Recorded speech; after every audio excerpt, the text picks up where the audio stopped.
우리는 하나님의 동역자라 오늘 9절에 말씀해주고 있습니다. 동역자라는 말은 하나님과 함께 일을 하는 사람. 고린도 후서 6장 1절에 보면 하나님께 함께 일하는 자라고 이야기를 해주고 있습니다.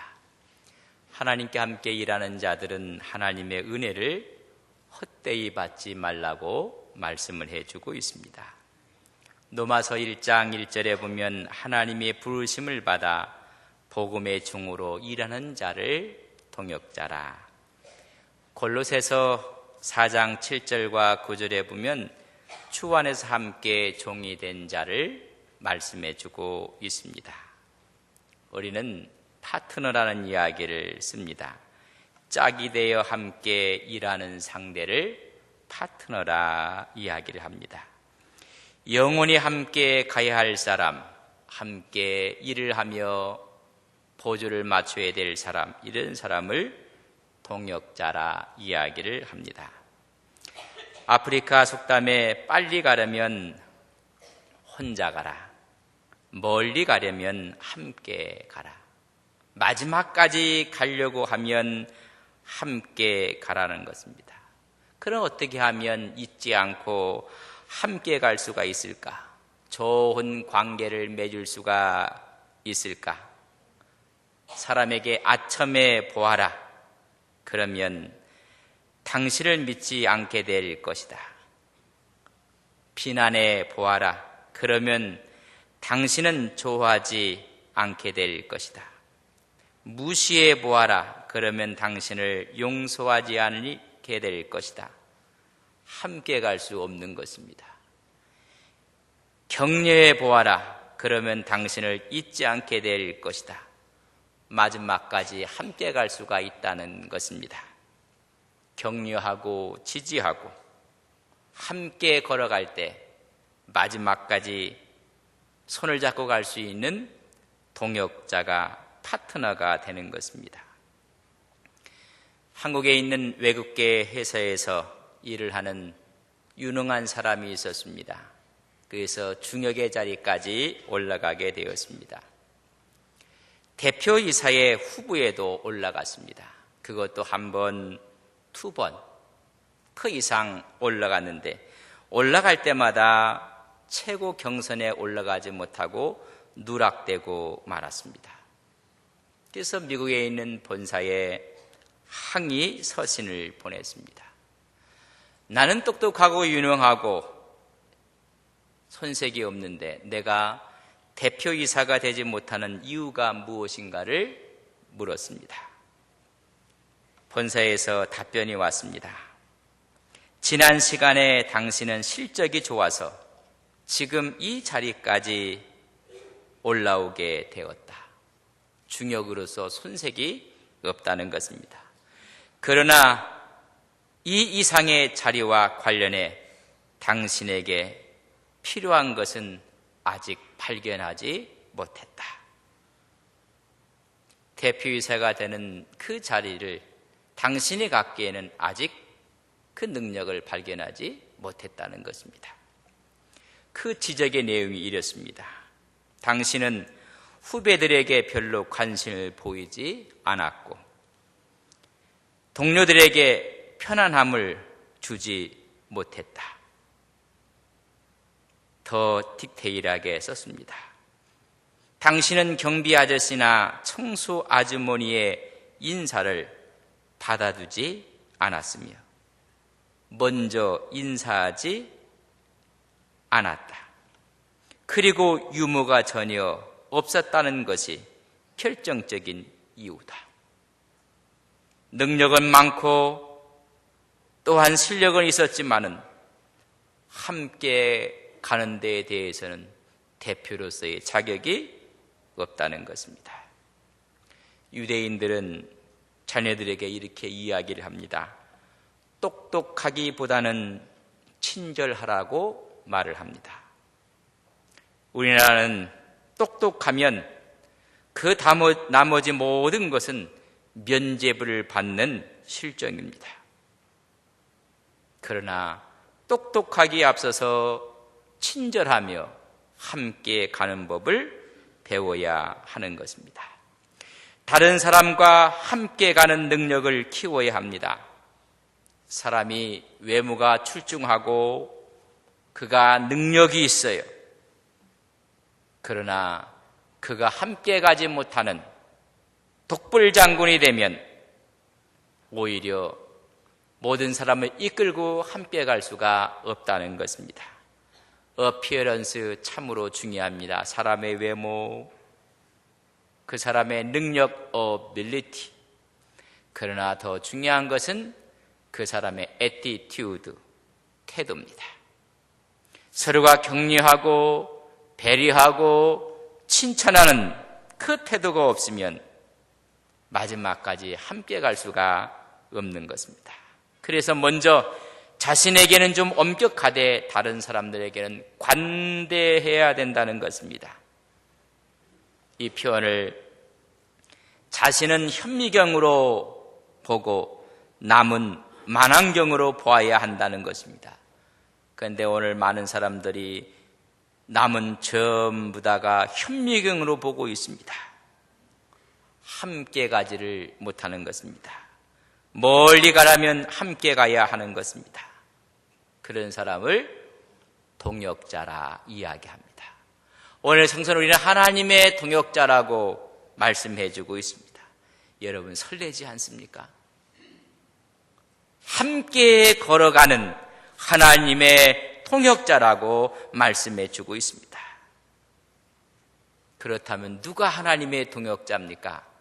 하나님의 사람들입니다. 누가 함께 갑니까?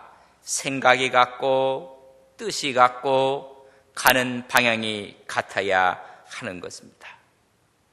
그러기 위해서 우리는 하나님의 사람들로 하나님의 동역자가 되기 위해서는 오늘 1절에 이렇게 기록해 놓고 있습니다.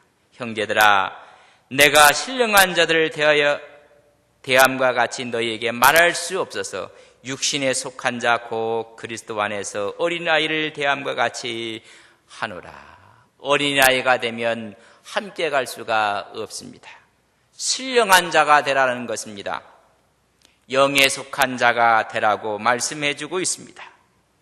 그 사람 안에 성령이 내재하고 있는 사람을 우리는 영에 속한 사람이라 말을 합니다.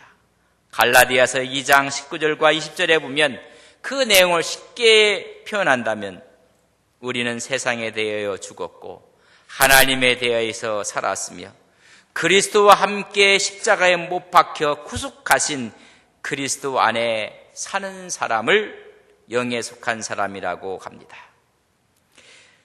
그리스도 안에서 살기 때문에 그리스도의 영이 성령의 인도함을 따르고 성령의 지배하에서 살아가는 사람을 영에 속한 사람이라 합니다. 근데 너희들이 육신에 속한 자가 되었다고 말씀해주고 있습니다. 육신에 속하면 함께 갈 수가 없습니다. 오늘 이 육신에 속한 자가 사르키노이스라고 표현을 했습니다. 여러분 고린도후서 2장 14절을 여러분 성경을 한번 보시기를 바랍니다. 혹시 필기할 펜이 있으면 2장 14절에 육에 속한 사람은 여러분 마크를 한번 해보시기를 바랍니다. 동그라미를 치든지 육에 속한 사람이 2장 14절에 나옵니다. 3장 1절에 보면 육신에 속한 자가 또 나옵니다. 2장 14절에 있는 육에 속한 사람과 3장 1장에 있는 육신에 속한 자는 다릅니다. 2장 14절에 육에 속한 사람은 푸시키코스라고 그의 단어를 썼는데 자연적인, 본성적인, 즉 자연의 본능에 의해 지배되는 이런 뜻을 갖고 있는 육에 속한 사람입니다. 다시 말하면 자연인, 예수를 믿지 않는 사람 말합니다. 그러나 3장 1절에 있는 육신에 속한 자는 사르키노이스라고 표현을 했는데 육이 아니라 육적이라는 뜻입니다. 자연인, 믿지 않는 사람이 아니라 믿는 사람을 말합니다. 믿는 사람인데 믿지 않는 사람과 같이 행동하는 사람, 성장하지 못해서 어린아이 같은 사람, 예수를 믿으나 여전히 육적인 것을 버리지 못하고 육적인 행동을 하는 자, 그걸 육신에 속한 자라 했습니다. 2장에 나오는 프스키코스는 자연인, 믿지 않는 사람이라고 하면 3장에 나오는 육신에 속한 자는 사르키코스, 예수를 믿기는 믿는데 영적이 아니라는 것입니다. 중생은 했으나 장성한 신앙에 이르지 못한 어린아이 같은 신앙을 말합니다. 신령하지 않는 신앙입니다. 이런 사람들은 예수를 믿는다고 하지만은 언어가 세속적입니다. 관계가 세상적입니다. 일하는 모습이 세상과 똑같습니다. 그래서 이런 사람들을 밥으로 먹이지 못하고 젖으로 먹어야 한다. 하나님과 동행하려면 신령한 자, 성숙한 자가 되어야 됩니다. 젖은 그리스도를 믿음으로 구원을 얻는다는 초보적인 교리를 말합니다. 밥은 하나님의 경륜을 이해하고 하나님의 섭리를 따르는 지혜가 있고 성도가 성화하며 깊은 진리를 깨닫게 되는 것인데, 그러나 여기서 나오는 사르키코스는 육신에 속한, 예수는 믿기는 믿지만 젖먹는 어린아이의 신앙이라는 것입니다. 그러기 위해서 하나님의 동역자들은 신령한 자로 성숙해야 됩니다. 가을에 열매를 얻게 되고 그 열매를 감사하는 그런 예를 갖기도 하는 것입니다. 그러나 이들은 열매가 없습니다. 은혜로 구원을 받았으나 아직도 신앙이 성숙하지 못한 상태를 말합니다. 이런 특징을 오늘 3절에는 이렇게 기록해 놓고 있습니다. 시기와 분쟁이 나타난다고 했습니다. 가장 하나님과 동행하면서 하나님의 사상과 철학과 스피릿을 갖고 살아갈 그곳에 시기와 분쟁이 있다는 이야기는 하나님과 동행하는 수준에 이르지 못하고 아직도 어린아이의 신앙을 갖고 있다는 것입니다. 그래서 시기는 질투와 분노가 있다는 것입니다. 또한 그들 가운데 분쟁이 있다는 것입니다. 악의에 찬 토론을 통해서 갈라서서 언쟁과 다툼이 있다는 것입니다. 신령한 사람들이 취해야 될 관용, 사랑, 서로 높이고 화합하지 아니하고 오히려 시기와 분쟁으로 다투고 서로에게 상처를 주고 있다는 것입니다. 이걸 성서는 말합니다. 하나님을 따름이 아니요 사람을 따라 행함이로다. 3절에 말씀해 주고 있습니다. 하나님의 동역자는 하나님을 따라야 합니다. 그러나 너희들이 사람을 따라 행함이라. 그래서 사람을 따라 여러분 파당이 생기는 것입니다. 고린도전서 1장 12절에 보면 그 파당을 4개로 소개해 주고 있습니다. 3장에는 바울과 아볼로만 나오지만은 1장 12절에 보면 게바와 그리스도파까지 나오고 있습니다. 고린도 교회는 설립자가 바울입니다. 당연히 존경을 받아야 됩니다. 그러나 그것이 지나쳐서 바울파가 됐습니다. 주류랍니다. 여러분 어디 가도 주류들이 있어요. 이 바울을 존경하는 사람들이 바울의 이름으로 파를 만들었습니다. 그래서 제일 먼저 바울이 고린도전서를 쓰면서 책망했던 파가 바울파입니다. 오늘 세상은 자기 이름으로 파를 만들면 뒤에서 오히려 격려하고 지지해 잘못된 것입니다. 바울도 하나님의 심부름뿐이요 단지 동역자요 종일 뿐입니다. 바울파가 있었고 또 아볼로파가 있었습니다. 아볼로는 헬라의 중심이었던 그 중에 하나 알렉산드리아 출신이었습니다. 그는 유대인으로 학문이 많았고 구약에 능통한 사람이었습니다. 또한 말에 언변이 능했던 사람입니다. 해박한 지식을 가졌고 헬레적인 세련미를 갖고 있었던 사람이 아볼로입니다. 그래서 철학을 좋아하고 이성적인 경향을 좋아했던 사람들은 우리는 아볼로다. 그래서 아볼로파가 생깁니다. 그 중에 또 다른 사람은 우리는 개바파다. 우리는 직접 베드로에게 세례를 받았고 사도 중에 으뜸은 베드로다.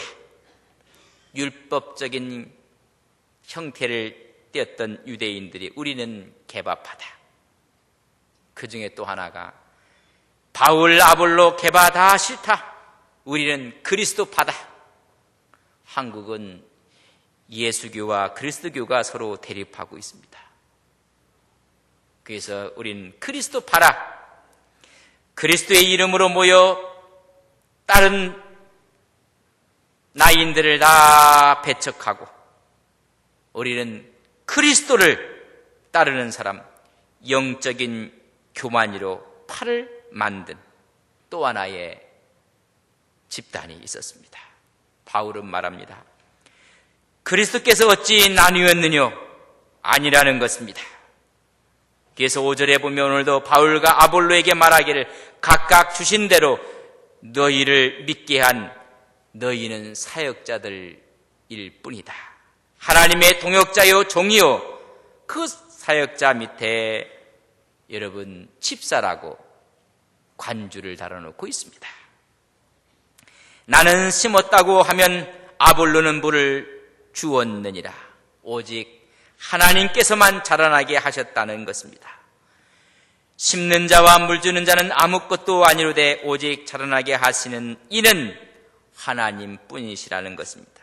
단지 우리는 하나님의 종이요 하나님의 동역자로 함께 갈 뿐이라는 것을 말씀해 주고 있습니다. 우리는 하나님과 함께하는 동역자로 신령한 자리에, 믿음의 성숙한 자리에 서 있는 우리 안동 서북에 온 성도님들이 되시기를 주님의 이름으로 간절히 바랍니다. 그때 시기와 분쟁이 없고 거기에 사랑과 은혜와 화합과 하나가 돼서 하나님의 교회를 세워 나가는 것입니다. 두 번째는 하나님의 절대 주권을 인정하며 걸어가는 사람이 하나님의 사람들입니다. 성숙한 신앙인으로 연단시키시고 그런 믿음을 소유하도록 하시는 분은 하나님의 절대 주권적인 사역이라고 우리는 고백해야만 합니다.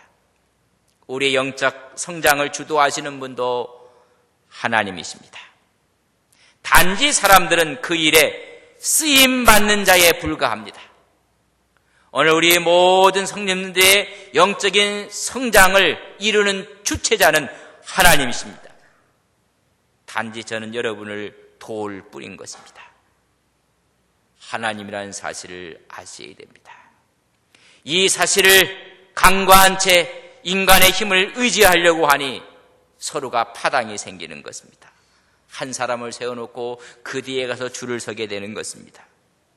서로가 힘을 규합하여 그 자체를 소망하고 자랑하면 결국 믿음의 성장은 멈추고 하나님과 함께 갈 수 없게 되는 것입니다. 하나님의 사람으로 성장하기를 원한다면 내 힘과 내 뜻을 앞세우려는 교만함을 내려놔야 합니다. 사람을 바라보고 있는 어리석음도 버려야 합니다. 오직 우리를 온전케 하시는 예수님만 바라보고 겸손히 하나님의 인도하심에 순종하고 가야 우리가 성숙한 사람으로 하나님과 통행할 수가 있습니다. 많은 분들이 잘못 생각하고 있는 것이 있어요. 자기가 유능하고 똑똑하면 자기가 다 하는 줄 압니다. 여러분 착각입니다. 제가 서두에 왜 그 사람이 대표이사가 되지 못했는가? 무능해서가 아닙니다. 함께 일을 할 수가 없기 때문에 그렇습니다. 우리는 하나님이 하시는 이 자체를 믿고 서로가 협력하고 함께하고 하나님의 교회를 이루어 가는 것입니다. 또 한 가지는 은사의 다양성을 인정해야 합니다. 여러분, 우리에게 여러 가지 은사들을 주었습니다. 그것은 자기의 사역입니다. 바울, 아볼로 다 하나님의 일을 하는 동역자들이고 그들에게 적당한 은사들을 주신 것입니다. 심는 일을 하든 물주는 일을 하든 하나님에서 모두가 필요한 일들이요 또 요긴하다는 것을 알아야 합니다. 서로 사역이 다르다고 다툼과 분쟁을 일삼는다면 어리석은 일입니다. 하나님의 일은 어느 누구에 의해서만 진행되는 것이 아닙니다. 여러분 꼭 이해를 하셔야 됩니다. 하나님은 다양한 사람들과 그들의 다양한 은사들을 통해 하나님의 뜻을 이루시려고 합니다. 하나님 안에서 은사가 다양하게 있다는 것을 아셔야 합니다. 어떤 분들은 일을 하면서 내가 받은 은사가 최고라고 생각하는 사람, 내가 맡은 일만이 중요하다고 생각하는 사람, 내 부서만이 잘해야 된다고 고집하는 사람, 이런 사람이 있으면 교회는 멍들게 되고 교회의 화합은 깨지게 되는 것입니다. 고린도전서 12장 4절과 11절에 보면 여러 가지 은사들에 대해서 말씀을 해주고 있습니다. 그때 말씀하시기를 은사는 여러 가지나 성령은 같고 직분은 여러 가지나 주는 같으며 또 사역은 여러 가지나 모든 것을 모든 사람 가운데서 이루시는 분은 하나님 한 분이라고 말씀해 주고 있습니다. 어떤 사람에게는 성령으로 말미암아 지혜와 어떤 사람은 지식을, 어떤 사람에게는 믿음을, 어떤 사람에게는 병 고치는 능력을, 어떤 사람에겐 능력을, 어떤 사람에겐 예언을, 어떤 사람에게 영을 분별함을, 어떤 사람은 방언함을, 어떤 사람에게는 통역함을 주셨다고 말씀해 주고 있습니다. 여러분, 하나님의 교회를 유익하기 위해서 다양하게 주셨다는 것입니다.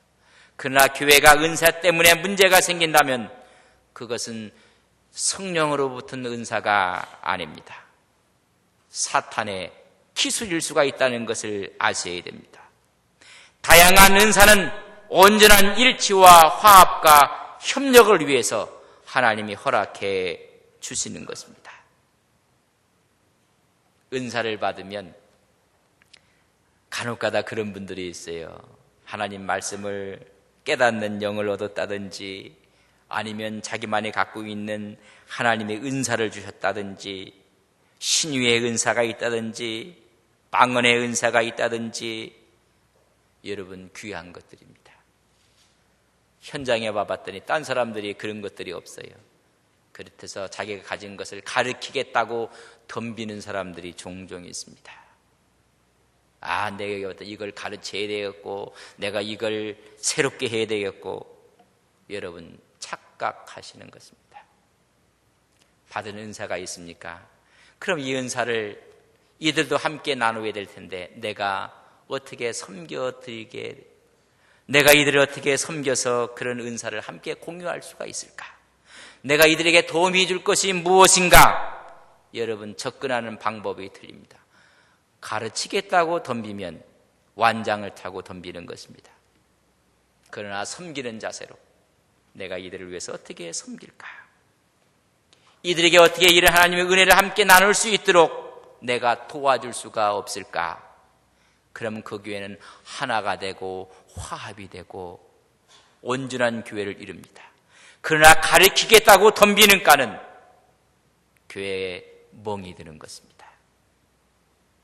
내가 어떻게 섬겨드릴 수가 있을까? 내가 어떻게 이들을 도와드릴 수가 있을까? 그렇게 접근할 때는 서로가 동역자가 되는 것입니다. 우리 모두는 하나님의 동역자들입니다. 하나님을 믿는 우리는 하나님의 동역자로 살아왔는지 우리 스스로를 되돌아보아야 합니다. 하나님의 동역자로서 우리는 신령한 자로 신앙이 성숙했는지. 사형리 소책자를 보면 그림이 3가지가 동그란 원이 나옵니다. 그 원을 가만히 보면 이런 의미를 갖고 있습니다. 여러분, 원을 그려놓고 그 원 바깥에 십자가가 있는 사람이 있습니다. 이런 사람을 자연인이라고 합니다. 2장 14절에 말하는 육에 속한 사람을 자연인이라고 합니다. 두 번째는 이런 그림을 그릴 수가 있습니다. 원을 그려놓고 십자가는 예수님은 원 안으로 들어왔는데 그 사람의 마음의 왕자에 자기가 앉아 있습니다. 이런 사람을 오늘 3장 1절에 나온 육신에 속한 자, 이 사람을 우리는 육적인 크리스찬이라고 합니다.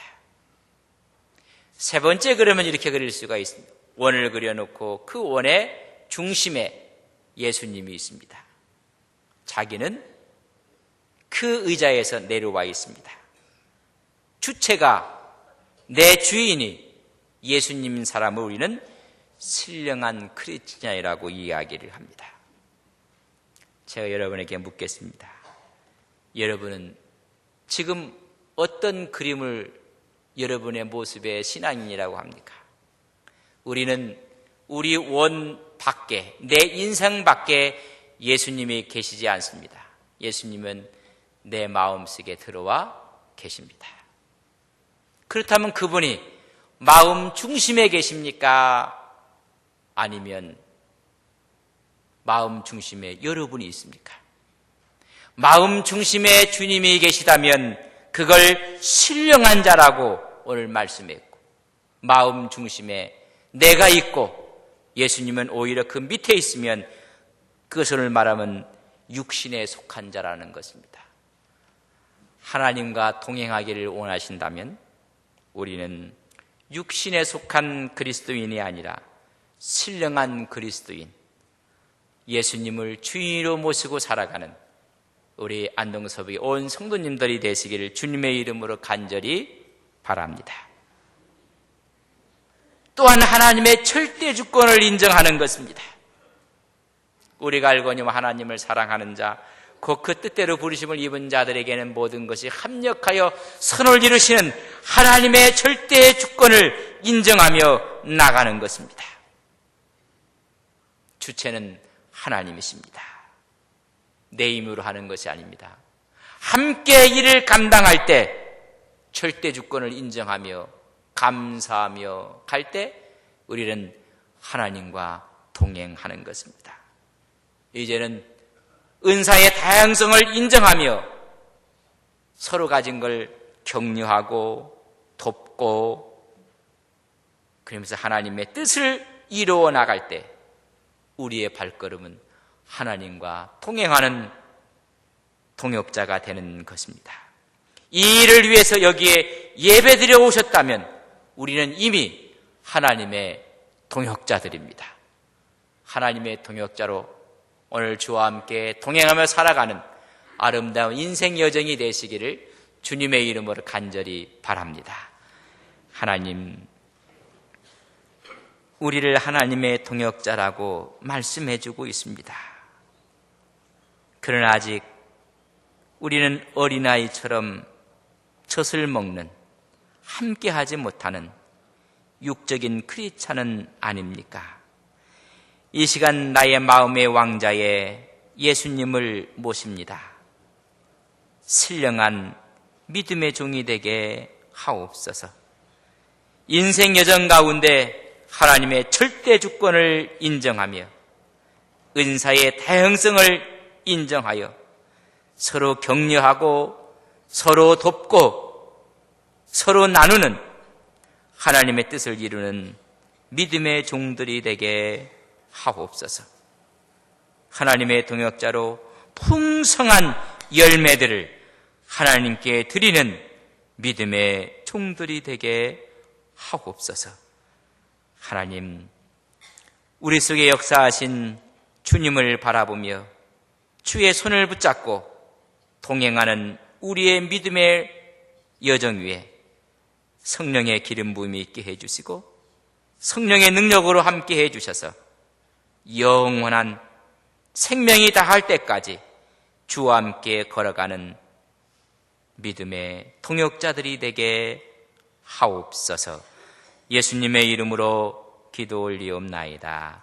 아멘.